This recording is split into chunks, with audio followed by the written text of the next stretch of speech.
Bon matin Laval, comment ça va? Je veux d'abord souhaiter joyeuse fête des mères à toutes les mamans.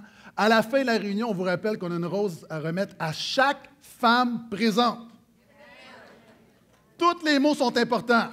Chaque femme présente. Pour les autres, je vous rappelle qu'il y a un super kiosque qui vend des fleurs au coin de la rue.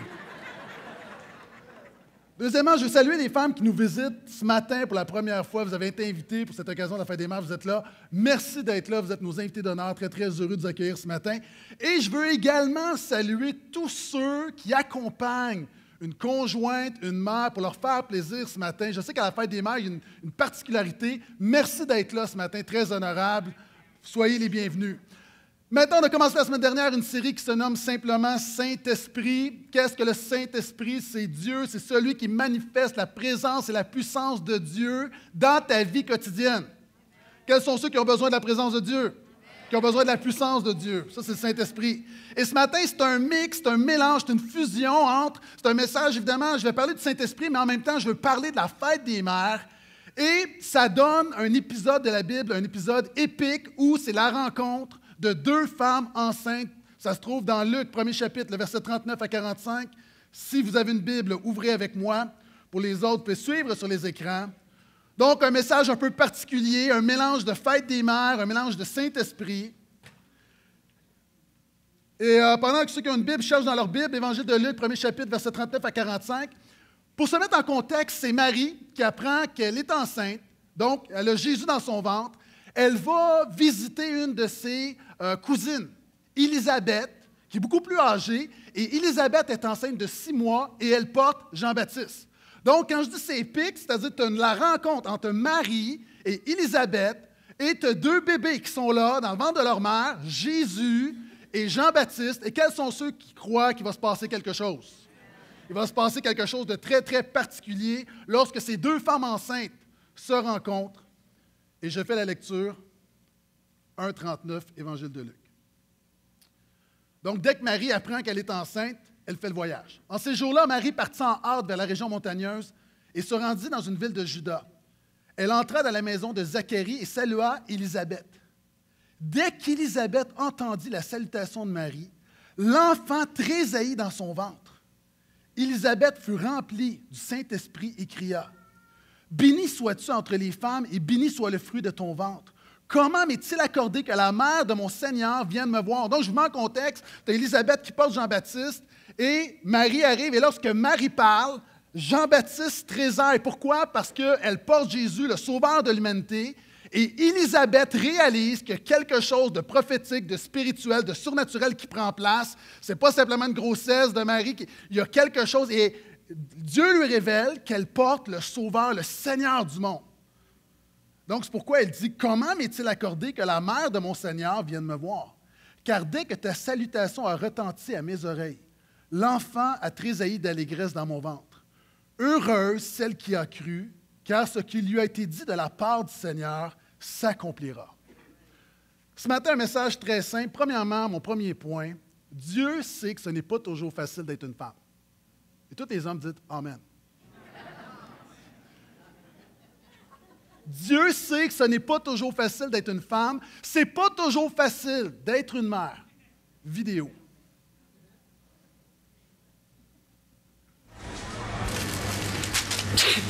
When you feel the first signs of a cold, use Vicks First Defense.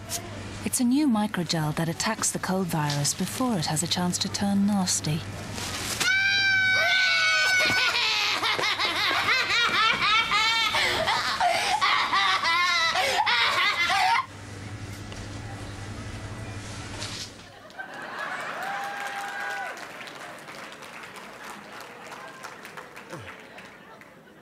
La publicité date de quelques années, mais ça me fait tellement rire et j'aime le regard de la mère à la fin. C'est pas toujours facile d'être une femme, c'est pas toujours facile d'être une mère. Et derrière la célébration de ces femmes, derrière la célébration de Marie et d'Élisabeth, Ça semble beau, on célèbre la maternité. Derrière cette célébration se cachent des histoires pas toujours faciles. Se cache l'histoire de femmes. Et quand on regarde dans le contexte de l'Évangile de Luc, chapitre 1 et 2, on se rend compte que derrière cette célébration, derrière cette fête des mères, il y a beaucoup, beaucoup de souffrance. Et ce matin, on est là, on est dans la joie, mais en tant que pasteur, je veux être réaliste et je sais que ce matin, pour certaines personnes, cette journée est très difficile. Quelqu'un a dit la chose suivante: nous sommes comme des livres. La plupart des gens ne voient que notre couverture. Au mieux, ils lisent notre résumé, ou bien se fient à la critique que d'autres en font. Mais ce qui est certain, c'est que très peu d'entre eux connaissent vraiment notre histoire. Devant moi, ce matin au portail, 1500 personnes, la moitié de femmes, on va dire, et il y a des histoires.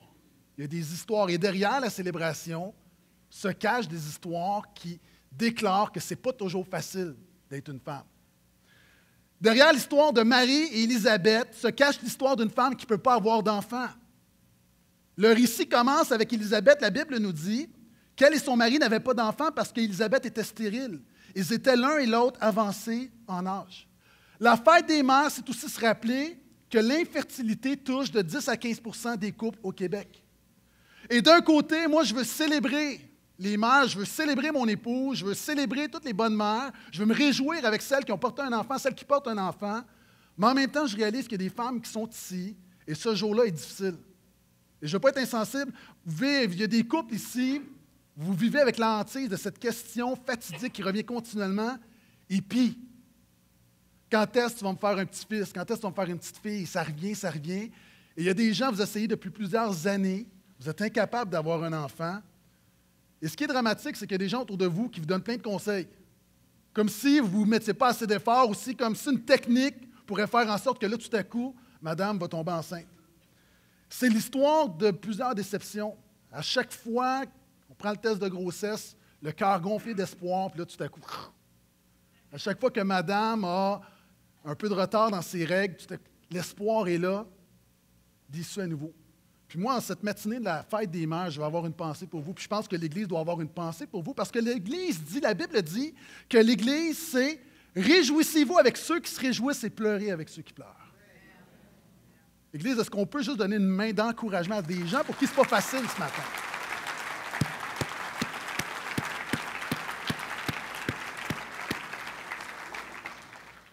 Vous savez, cette semaine, sur les réseaux sociaux, j'ai eu cette pensée justement pour les femmes pour qui c'est plus difficile, puis j'ai été estomaqué par la réponse. Il y a des femmes qui m'ont écrit, des femmes qui se sont confiées, puis il y a des femmes, c'est public, là, des femmes qui ont écrit les choses suivantes, puis je le mentionne pour que certaines personnes on réalise l'ampleur du phénomène. Une jeune femme qui m'écrit « Quand on n'a pas eu d'enfant, on a tendance à se sentir une moins que rien, une ratée. C'est comme s'il manque quelque chose, comme si dans le regard des autres, je ne suis pas une vraie femme. » Ça, c'est un mensonge qui vient de l'enfer. Une autre dame écrit « J'ai 39 ans, sans enfant, et c'est insupportable comme journée. La journée de la fête des mères, je suis très heureuse cette année de travailler. Combien de dimanches ai-je pleuré ce deuil? Où est le sens? Femme chrétienne privée de ce privilège, trop souffrant. » Et là, je ne censure pas ce matin, là. Quand je pense que n'importe quelle autre femme baise et tombe enceinte, moi, dans le Seigneur, sans enfant, incompréhension, souffrance, quel sentiment d'abandon, je n'ai pas de mots. Une autre femme m'écrit, la dernière, « Ce jour-là, c'est un jour de torture. » Ça, c'est du vrai monde. Ce n'est pas des affaires qu'on prend sur Google. Puis du vrai monde, des vraies histoires derrière la célébration. Ce jour-là, c'est un jour de torture pour nous qui n'avons pas eu le droit d'avoir un enfant. Douleur intense. C'est tellement injuste, jamais je comprendrai pourquoi. Je n'ai rien fait pour mériter cela. Ça, là, j'ai un message là-dessus, je ne veux pas rentrer là-dedans, mais qu'est-ce que j'ai fait pour mériter ça? Comme si la fertilité était une récompense à la sainteté de ta vie, puis l'infertilité. Puis là, il y a du monde, écoutez-moi bien, là, il y a du monde dans votre entourage, et là, je sors de mes notes, et je crois qu'on est sous le Saint-Esprit, je crois que c'est vraiment le Saint-Esprit. Vous insinuez qu'il y a quelque chose qui ne marche pas spirituellement dans la vie de certaines personnes autour de vous qui n'ont pas d'enfants. Et ça, c'est le ministère des amis de Job que Dieu a condamné.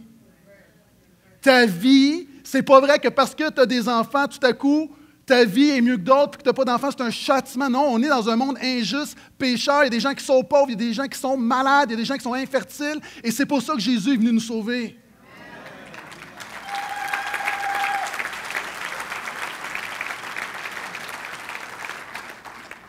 Et elle dit, Qu'est-ce que j'ai fait pour mériter cela? Je déteste, j'allais la terre entière à 56 ans. 56 ans, cette blessure me pourchasse jusqu'au bout de la terre. Vous savez, une des choses que souvent je faisais à la fête des mères, je demandais aux mères de se lever. Puis faites-vous-en pas, ce matin, on va célébrer les mères, mais il y a un temps pour chaque chose. Et souvent, je faisais lever des mères. Puis il y a une femme qui me confiait, moi, là, à chaque dimanche de la fête des mères, c'est une honte. Parce que quand tu es assis, il y a des gens qui diraient hey, pourquoi elle n'a pas d'enfant? Puis pour la majorité d'entre nous, on ne réalise pas le poids. Et cette femme-là me dit c'est rendu que je mens et je me lève. Pourquoi? Parce qu'alors que nous voulons, bibliquement, la célébration ne devrait pas être l'exclusion. Puis moi, ce matin, je veux célébrer les mères de tout mon cœur, mais de tout mon cœur, j'ai apporté une consolation à toutes celles qui souffrent ce matin.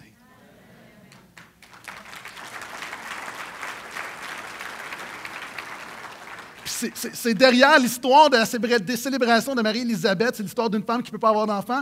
C'est l'histoire d'une femme qui a honte de sa situation familiale. Parce que la Bible nous dit que lorsqu'Élisabeth va tomber enceinte, elle va se cacher parce qu'elle a honte. Puis il y a des gens ici, la maternité, il y a quelques teintés de honte dans ta vie. Peut-être parce que tu as eu un bébé dans des conditions que tu considères ou que d'autres considèrent honteuses. Peut-être parce que tu as eu un enfant et tu n'es pas marié. Peut-être parce que une histoire d'un soir, puis boum, tu tombes enceinte, puis en bon québécois, tu es pogné avec l'enfant. Il y a des gens qui vivent cette réalité-là. Il y a des gens, la maternité, c'est quelque chose d'honteux. Relation adultère, la madame tombe enceinte. C'est difficile de continuer à cacher la liaison. Il y a des gens, tu as été violés, abusés. Il y a des femmes, vous avez été laissées par votre mari, puis vous êtes incapable de le dire à votre famille. Il y a des gens, là, tu caches, tu es dans la honte. Pour d'autres, c'est le regard des autres. Parce que vous avez un enfant différent, peut-être que vous avez un enfant handicapé, puis c'est le regard des autres. Peut-être votre fils est schizophrène. Aucune mère va se vanter que son fils est schizophrène. Peut-être votre enfant est en prison. Et ce que je veux dire, c'est que derrière cette histoire de célébration, il y a de la honte. Et comme ici ce matin, et ceux qui m'écoutent sur Internet, dans cette célébration, il y a peut-être de la honte. Et moi, je veux juste dire que Jésus peut briser la honte dans ta vie.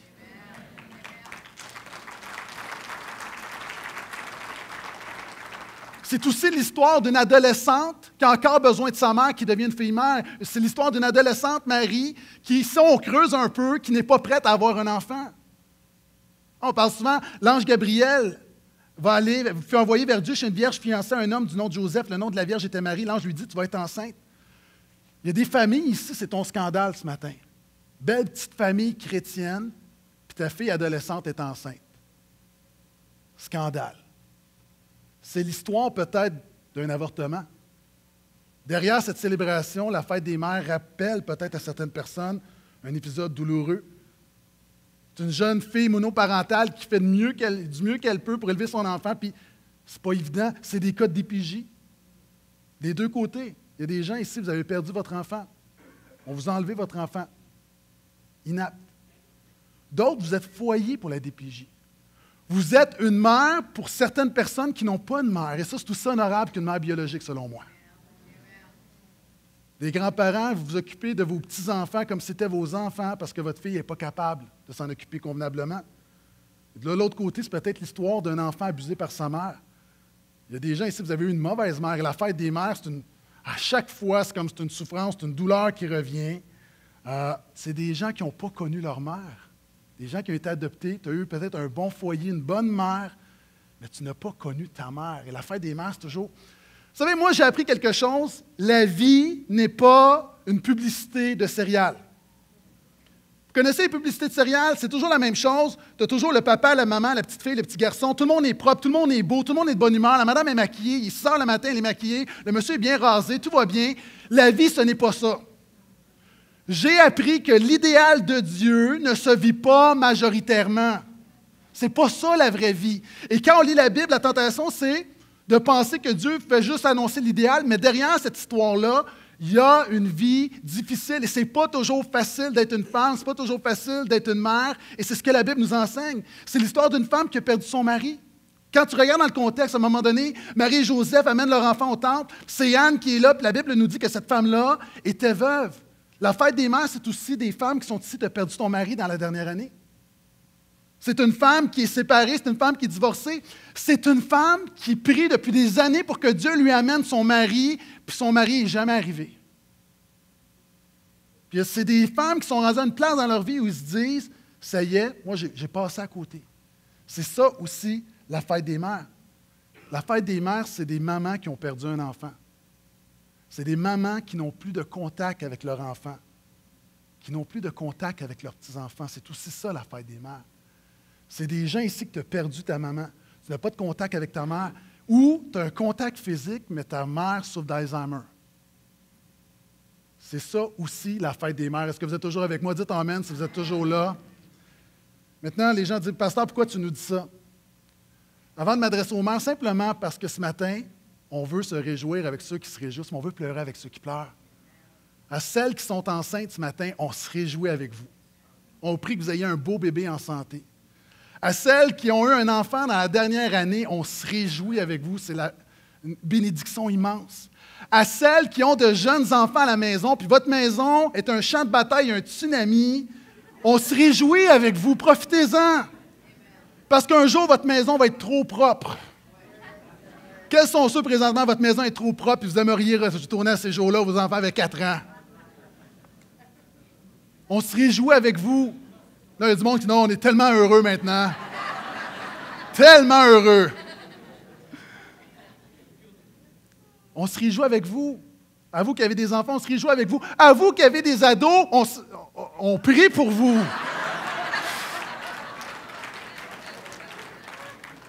À vous qui avez des enfants qui ont grandi, qui sont rendus des adultes responsables, vous avez des petits-enfants, on se réjouit avec vous. À toutes les belles-mères qui s'occupent des enfants de leurs conjoints comme si c'était leurs propres enfants, on vous honore. Toute une job de belle-mère qui se fait, oui. Et à celles qui ne peuvent pas avoir d'enfants, on pleure avec vous. À celles qui ont perdu un enfant, encore la semaine passée dans mon bureau, on pleure avec vous. À toutes celles qui ont fait une fausse couche, on pleure avec vous. Alors que peut-être il y a des gens autour de vous qui, c'est pas grave, t'en feras un autre. C'est comme si c'est un deuil moins important. On prie pour vous. À tous ceux qui, cette journée n'est pas évidente, on prie pour vous. Moi, je vous remercie d'être là. Cette journée-là, une charge émotive difficile, je vous remercie d'être là. Tous ceux et celles qui ont perdu leur maman dans la dernière année, on prie pour vous. Amen. Et pour terminer ce point-là, c'est l'histoire de femmes et de mères qui n'ont peut-être pas le cœur à la fête, mais qui font confiance à Jésus. Font confiance à Jésus. Et c'est intéressant parce qu'à un moment donné, on va donner une prophétie à Marie alors qu'elle a son petit bébé. Elle est là, elle a son bébé, puis elle est toute contente, puis elle est dans la célébration. Et voyez ce qu'on va lui dire. Siméon les bénit, il dit à Marie, sa mère, cet enfant, parlant de Jésus, est destiné à être pour beaucoup en Israël une occasion de chute ou de relèvement. Il sera un signe qui suscitera la contradiction. Quant à toi, et ça c'est l'histoire de plusieurs mères ce matin, quant à toi, Marie, tu auras le cœur comme transpercé par une épée. Parce que c'est ça où c'est une mère. C'est rêver, c'est espérer, c'est vouloir le meilleur, mais c'est également avoir le cœur transpercé par une épée régulièrement par tes enfants. Puis pour certaines, c'est les enfants que tu n'as pas eus, puis il y a une épée. Et moi, ce matin, mon message, vous allez voir, je viens au Saint-Esprit. Vous savez, j'ai déjà dit qu'avec un couteau, tu peux faire 2 choses. Avec un couteau, tu peux faire souffrir quelqu'un ou tu peux nourrir quelqu'un avec le même couteau. Avec cette épée de souffrance, ce matin, si tu la remets à Jésus, il va prendre cette épée de souffrance et la Bible nous dit, et la Bible nous parle d'une autre épée qu'on appelle l'épée de l'esprit. Et avec cette épée, avec cette douleur, avec cette souffrance, avec ce vide, avec cette absence, avec ce deuil, si tu le donnes à Jésus, tu lui donnes l'occasion de transformer cette épée de douleur en une épée de bénédiction et en une épée de restauration. Par le Saint-Esprit. Et ça amène mon deuxième point, parce que le Saint-Esprit est l'âme la plus puissante d'une femme et d'une mère. Et dans mes notes, là, ça disait, les gens vont se lever, font la vague, parce que c'est tellement une grande vérité.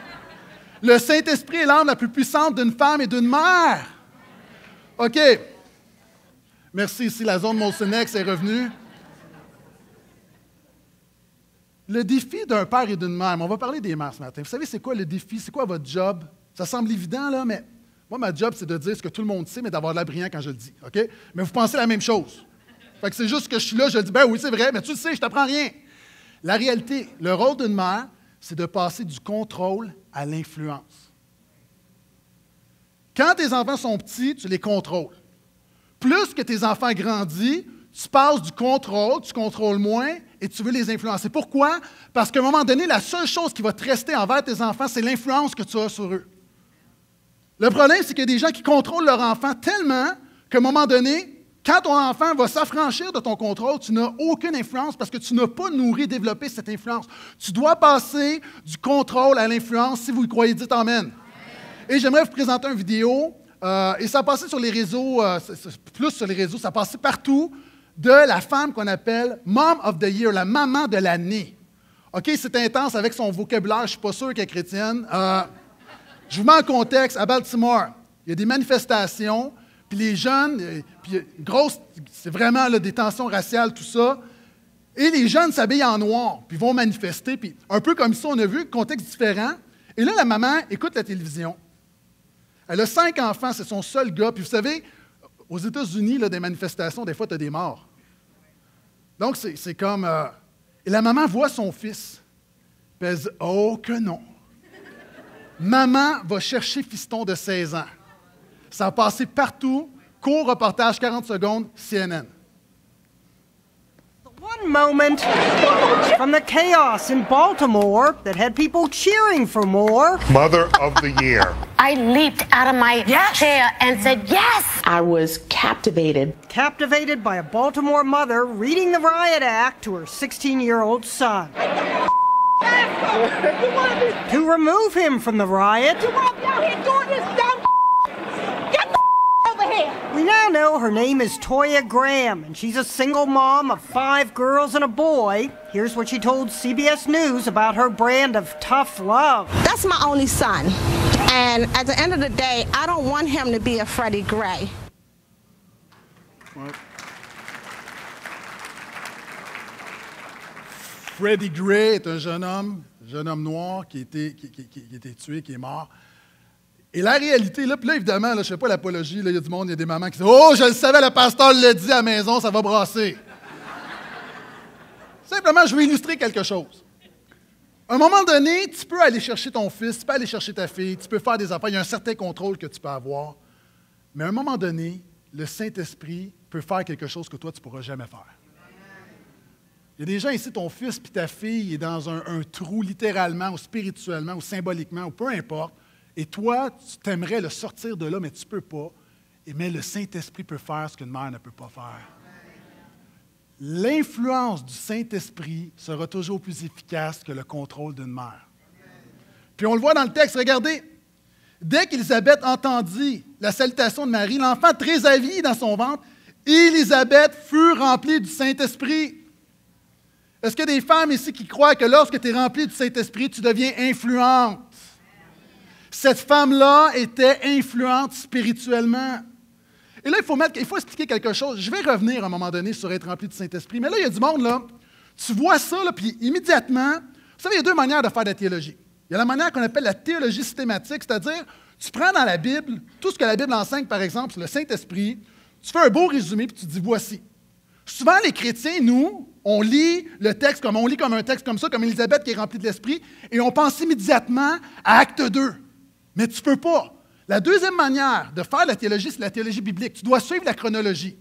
C'est comme, par exemple, quand tu écoutes un film avec quelqu'un qui l'a déjà vu, qui te dévoile les punchs.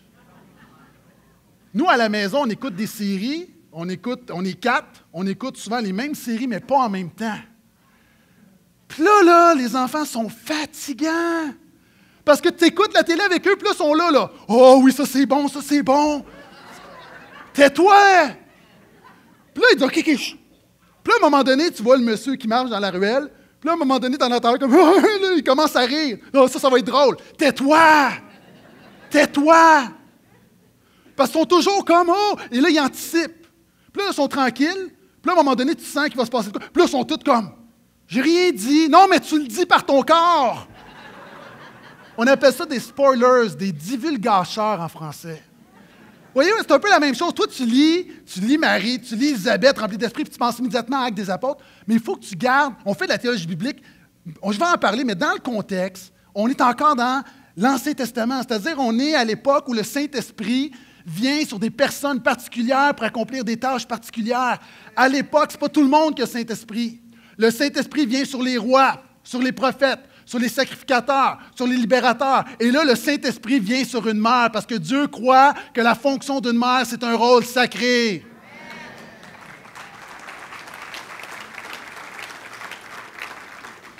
Et regardez, pourquoi Jean-Baptiste va tressaillir par le Saint-Esprit? Parce que sa mère est remplie du Saint-Esprit.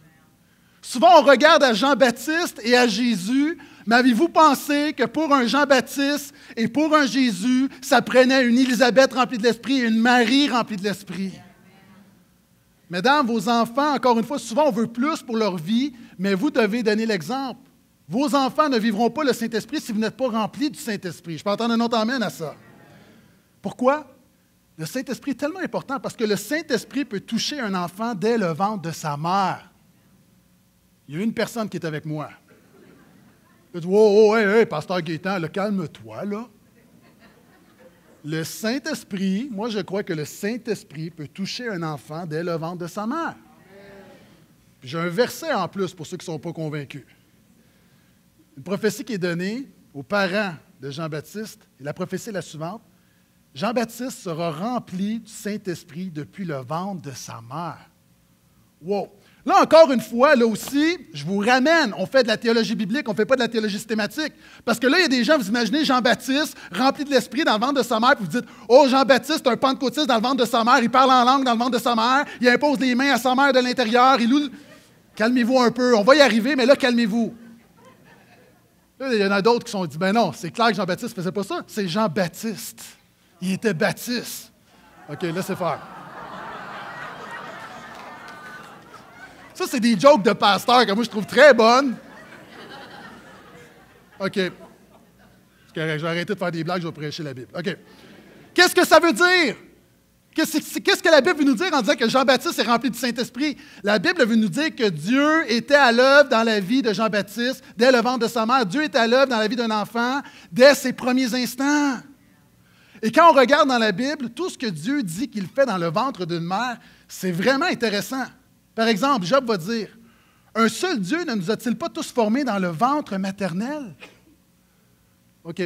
Un jour, une petite fille qui revient de l'école, puis elle dit à maman, « J'ai tellement honte, mais tellement honte. » À l'école, on parlait comment est-ce que les bébés se faisaient, puis comment les bébés arrivaient, puis là, il y en a un qui dit, « Mais non, les bébés, c'est des cigognes. » Tu sais, la cigogne amène le bébé. Puis là, il y en a un autre qui dit, non, il dit, il faut que tu ailles à l'hôpital pour acheter un bébé. Il y a une manufacture de bébés à l'hôpital. L'autre dit, non, moi, ma petite soeur, mes parents, ils ont été l'acheter dans une orphelinat en Chine. Puis il faut que tu ailles là-bas pour l'acheter. Puis la maman a dit, mais pourquoi tu avais honte? Elle dit, mais eux autres, ils parlaient d'acheter des bébés, tout ça. Puis elle dit, j'avais trop honte de dire qu'on était tellement pauvres que papa a dû nous faire lui-même.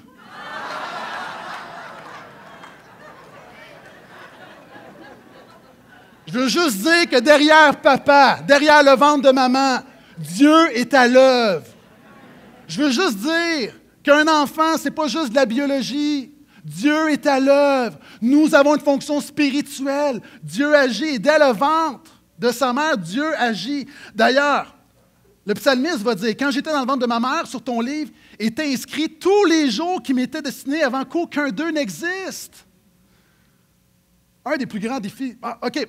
Là, ce n'est pas un spécialiste qui parle, mais selon moi, les femmes ont deux grands défis. Les hommes, on en a d'autres, mais deux grands défis. Premièrement, la condamnation, la culpabilité. Si je n'ai pas d'enfant, je ne suis pas à la hauteur, je ne suis pas si j'ai un enfant, je ne suis pas une bonne mère. Moi, je pense que les mères vivent beaucoup de culpabilité, beaucoup de pression, tout ça. Deuxième défi, l'inquiétude. On se préoccupe, on s'inquiète de nos enfants. Est-ce que vous savez, si par exemple, quelquefois il y a du brouillard, les scientifiques ont démontré que s'il y a un brouillard qui enveloppe l'Église et qui va, par exemple, jusque sur Dagenais, toute cette superficie-là de brouillard très dense, si on prenait toute l'eau et on la mettait dans une bouteille, ce serait à peu près le 3/4 de la bouteille. Une si petite quantité d'eau emmène tellement de confusion. Voici l'application. Est-ce que vous savez que les études ont démontré que lorsqu'on s'inquiète, il y a 92 % de nos préoccupations qui ne vont jamais arriver? En fait, là, quand tu t'inquiètes, il y a seulement 8 % de tes inquiétudes qui vont peut-être éventuellement, de manière hypothétique, on ne sait pas, arriver. Quand tu t'inquiètes pour tes enfants, les probabilités démontrent que la majorité de tes inquiétudes ne vont jamais arriver. Je dirais deux choses. Je dirais, premièrement, au lieu de prendre cette énergie-là à t'inquiéter, prends cette énergie-là à prier. Pourquoi? Ne crains pas de confier l'avenir inconnu de tes enfants à un Dieu qui, lui, est connu. Ne crains pas de confier le 8 % d'inconnus à Dieu alors que lui connaît 100 % de tous les jours de tes enfants. Toi, tu peux être surprise, toi, tu peux improviser, mais dès le ventre de sa mère, Dieu connaît tous les jours. Dieu n'est jamais pris au dépourvu. Je peux entendre amène à ça? Troisième chose, Jérémie, Dieu va dire à Jérémie, « Avant que je te forme dans le ventre de ta mère, je te connaissais, je t'avais consacré, je t'avais établi. » Mesdames, vous avez un plan pour vos enfants. Non, je sais que vous avez un plan. Vous avez un plan, vous regardez votre fils, vous regardez la voisine, vous faites des mix, des matchs, vous êtes à l'église, vous êtes là. Vous le voyez pour sa job, tout ça. Vous avez une maman, généralement, elle a un plan très détaillé pour son enfant. Je veux juste dire que Dieu aussi a un plan et le plan de Dieu est meilleur que votre plan. Le plan de Dieu est meilleur que votre plan. Dieu avait un plan pour Jérémie. L'apôtre Paul va dire, depuis le ventre de ma mère, Dieu m'a mis à part et m'a appelé par grâce. OK. Mettez-vous à la place de la mère de Paul quand l'apôtre Paul est un persécuteur. Son fils est un meurtrier. Est-ce qu'elle voyait la grâce de Dieu dans sa vie? Non. Est-ce que la grâce de Dieu est à l'œuvre? Oh que oui!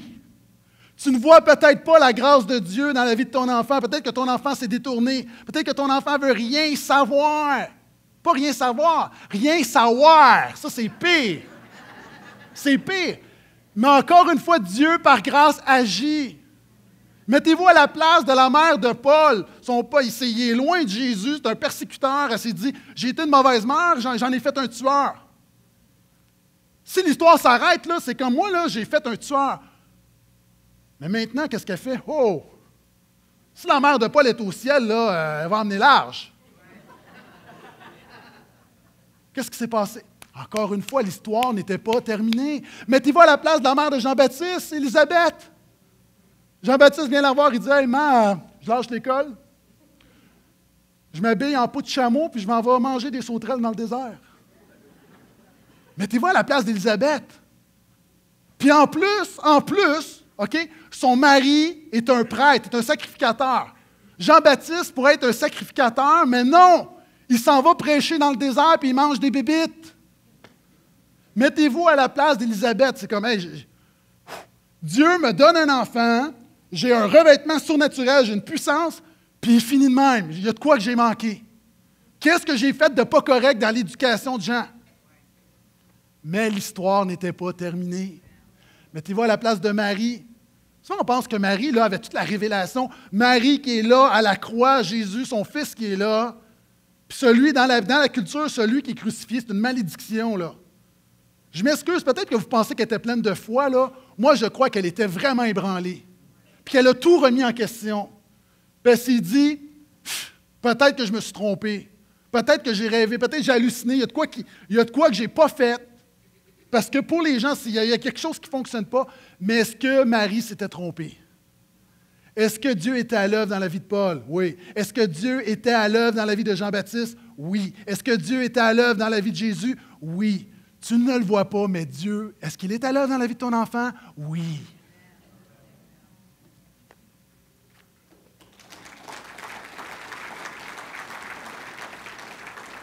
Je termine avec ceci.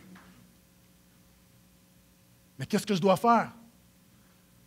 Élisabeth va dire, la dernière chose qu'elle va dire à Marie lorsque Marie va venir la visiter, elle va dire la chose suivante.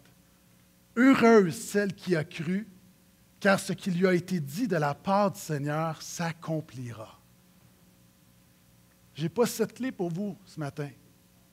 La seule clé que j'ai pour vous, fais confiance à Jésus. Fais confiance à Jésus. Le Saint-Esprit peut faire ce que tu ne peux pas faire. Remets tes enfants, remets tes proches à Jésus. Présentement, ce que tu vois, ça semble peut-être désastreux. Peut-être qu'il y a des gens qui disent « Ah, tellement loin du Seigneur, ça me semble, sa vie, ce n'est pas ce que j'avais prévu. » Fais confiance à Jésus, l'histoire n'est pas terminée. C'est le message. Derrière cette célébration de la fête des mères, il y a des mères qui ont réalisé qu'elles avaient besoin de Dieu. Et puisqu'on parle de croire, la Bible dit que la foi, c'est l'assurance des choses qu'on ne voit pas. Et avant de prier pour vous ce matin, je veux vous présenter un court vidéo, 2 minutes, qui illustre le fait que quelquefois, il faut aller plus loin que ce qu'on voit. Et on a pris des enfants, de jeunes enfants, on leur a bandé les yeux, on a pris plusieurs mères qu'on a mis dans une ligne et on a dit aux enfants, est-ce que tu es capable de retrouver ta maman? Vidéo.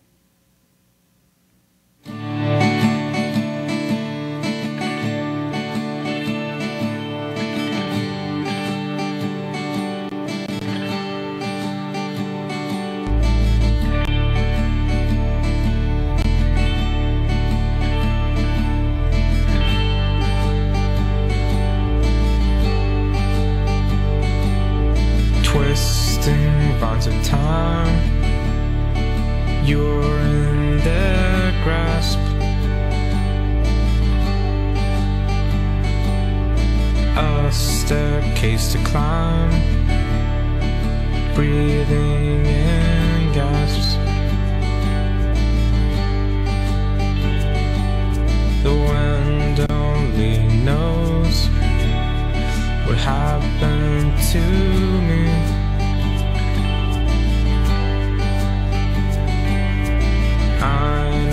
Your rose trapped beneath the sea.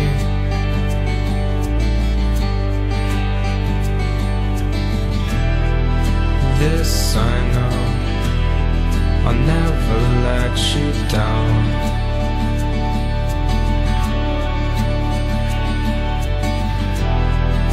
This I know, I'll never let you down.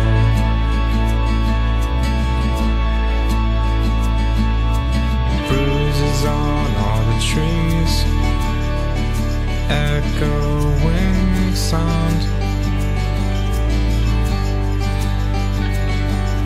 If you're down on your knees for the final count,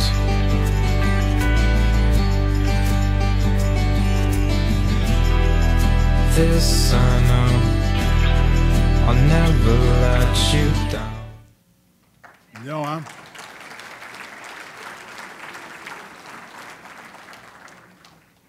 Une chose que j'aimerais dire avant de prier pour vous. Des gens, vous êtes ici ce matin, peut-être que vous avez été invités, peut-être que vous venez faire votre tour, peut-être comme ça, vous êtes présentés. Et quand je mentionnais que Dieu veut faire une œuvre dès le ventre d'une mère, c'est-à-dire, en fait, c'est quoi le point? C'est que dès le départ, Dieu veut être ton Dieu. C'est ça la clé. Dès le départ, Dieu veut être ton Dieu. Dieu n'arrive pas par après, il est là dès le départ. Et Dieu veut être ton Dieu, puis il l'est. Puis d'ailleurs, le psalmiste va dire, dès le ventre de ma mère, tu as été mon Dieu. Dès le ventre de ma mère, je me suis appuyé sur toi. Évidemment, c'est une manière de parler que Dieu était là dès le départ. Puis il y a des gens, vous êtes ici, puis vous dites, oui, mais pourquoi Dieu veut être mon Dieu dès le départ? Parce que la Bible dit que dès le départ, il y a un problème. Dès le ventre de notre mère, nous sommes pécheurs. Dès le ventre de notre mère, il y a quelque chose qui ne va pas en nous, dans notre monde. Et c'est pourquoi Dieu a envoyé son Fils. Donc ce matin, je veux juste te défier à mettre ta foi en Jésus. Le seul Sauveur, le seul Seigneur. Ce matin, j'aimerais prier pour toutes les femmes qui sont ici. Donc, est-ce qu'on peut tous se lever, s'il vous plaît, tout le monde? Hommes, femmes, levons-nous. Je vous invite à pencher la tête, s'il vous plaît.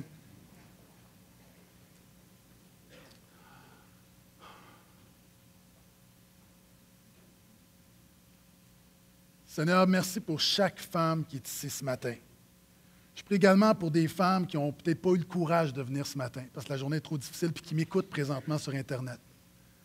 Seigneur, je prie premièrement pour tous ceux d'entre nous qui ont eu une bonne mère. Pour chaque femme qui est ici, qui fait son possible, qui est une bonne mère, imparfaite, mais qui est une bonne mère. Seigneur, je veux te rendre grâce pour chacune de ces femmes. Seigneur, je te prie pour chaque femme qui est enceinte. Je te remercie pour la grâce que tu fais. Je te prie pour des enfants en santé. Je te prie pour une grossesse, une bonne grossesse. Je prie pour tous ceux qui ont eu des enfants, toutes les femmes qui ont eu des enfants, que tu puisses les bénir. On se réjouit. Un jour dans l'année, on s'arrête et on veut valoriser les mamans. Je veux également prier du même souffle pour celles qui n'ont pas eu d'enfants, qui ne peuvent pas avoir d'enfants. Certaines, c'est par choix, c'est correct. D'autres, ce n'est pas par choix. Soit qu'ils n'ont pas eu le bon mari, le bonhomme qui est arrivé dans leur vie, ou ils peuvent pas, ils luttent ils sont affligés par l'infertilité. Seigneur, je te prie pour compassion, grâce ce matin par le Saint-Esprit, consolation. Et Seigneur, du même souffle, tu es le Dieu de miracles. Et pour le couple qui prie ce matin, qui dit, Seigneur, fais un miracle, interviens. Toi qui relèves des morts, tu peux également donner la vie. Je te prie. Un moment où du même souffle, Seigneur, nous prions pour la consolation, pour ceux et celles qui s'attendent encore à un miracle, on veut prier avec eux et demander un miracle au nom de Jésus. Je prie pour toutes celles qui ont perdu un enfant. Seigneur, les mots, la prière, les mots de ma prière ne peuvent exprimer la douleur que ça doit être. Toi qui dépasses mes paroles, par le Saint-Esprit, fais ton œuvre. Pour celles qui ont fait une fausse couche, qui ont à dealer avec le deuil, mais en même temps avec peut-être l'incompréhension des gens autour. Là aussi, oh Dieu, je te prie de faire du bien à leur âme ce matin. Je te prie de les rafraîchir, que celles qui ont eu cette âme, ce cœur transpercé par une épée, je te prie ce matin par le Saint-Esprit que ce soit un temps de rafraîchissement. Je prie pour celles qui se sont faites avorter, qui continuent à porter ça peut-être après des années. Là aussi, oh Dieu, je te prie, Dieu de consolation, agis. Agis. Seigneur, pour toutes les autres qui n'ont peut-être pas eu une bonne mère ou d'autres qui n'ont pas connu leur mère, qui ont perdu leur mère, fais ton œuvre. Et ma prière ce matin, c'est que toutes les épées de douleur relatives à la maternité soient transformées en épées de l'Esprit au nom de Jésus. Au nom de Jésus. Bénis chacune. Et tout le monde dit un grand Amen. Amen.